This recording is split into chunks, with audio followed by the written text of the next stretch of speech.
Hi, my name is Nicole Jackson. I'm one of the members of the NPCA's Next Generation Advisory Council.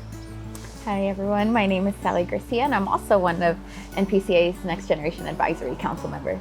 Hello everyone, and my name is Steve Beam, and I'm with Limestone Branch Distillery, and we are a supporter of NPCA. And we're here today in Lebanon, Kentucky at the distillery. You know, just picking up where we left off this morning, we were talking about our experiences in the park and how that had affected us, but I was just curious as how that has shaped your vision and how you are an advocate for our park now. Yeah, I would say for me, it's definitely given me more opportunity to explore Black history within national parks.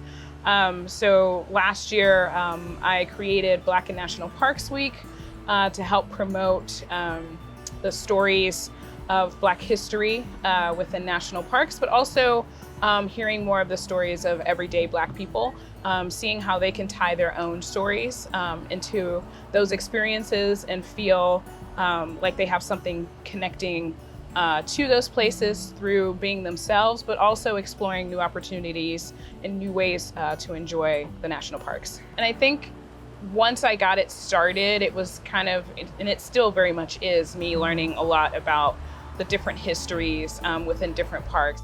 And that's really so important to bring people in, because the parks are for everyone, and just to have that resource to feel inclusive and to feel welcome, I think is so important. I have kind of made it my mission to do as much as I can to get as many people within my community and other underserved communities out to nature.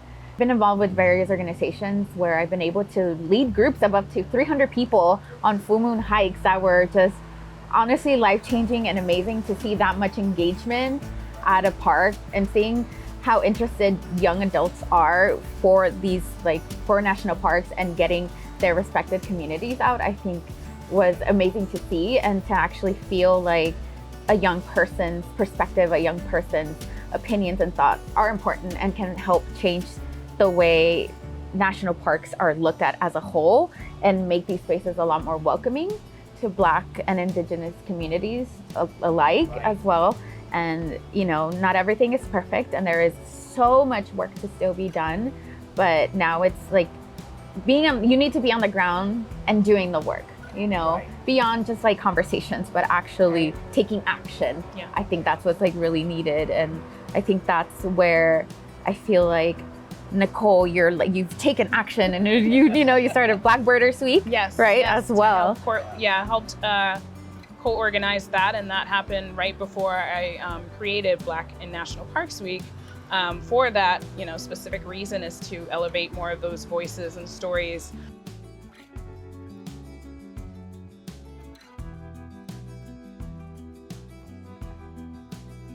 We talked about advocacy, and I think for me, advocacy goes beyond just like preserving land, right? National parks are great, right? And they're beautiful landscapes, but that's all they'll be. They'll just be a physical space unless you have a community that surrounds them. And I think when you are able to advocate for yourself first, I think that's where you can start using advocacy to advocate for things like land preservation or, funding for parks. But it truly starts like at the core point of advocating for yourself and your community. And one of the things that community is I think that's just, that word is really important to me, because I would be nowhere without my community, right? You're part of my community, you're now part of my community, right? Right. We help build each other, we help build inclusive and safe spaces.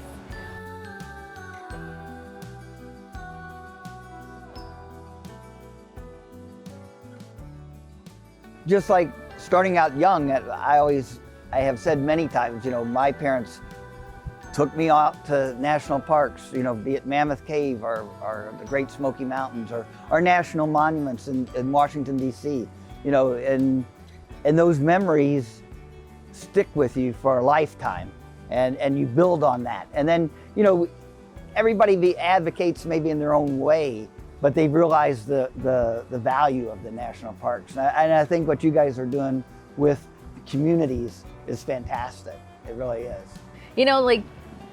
you probably didn't have someone to guide you Right. through the outdoors, right? Yeah. I didn't have anyone. So now being able to be that like floor that the next generation can stand on, that they can continue to build on and have, I think it's like really special. Yeah, and I think just that passing of the torch, like you don't have to be the main person who has all of the information even. You have a little bit to share, but you can pass it on to the next person and they can build on their knowledge and wisdom and pass that torch to the next person. And it definitely should be more intergenerational and not just young people, but you know, grandparents to babies even. I see a lot more people hiking out in national parks with their little ones, and it's the most, it fills me with joy just knowing that they're getting that experience at an even younger age, to where it's not even, they're not understanding it, but like it's part of their day to day and like their journey in understanding the importance of parks.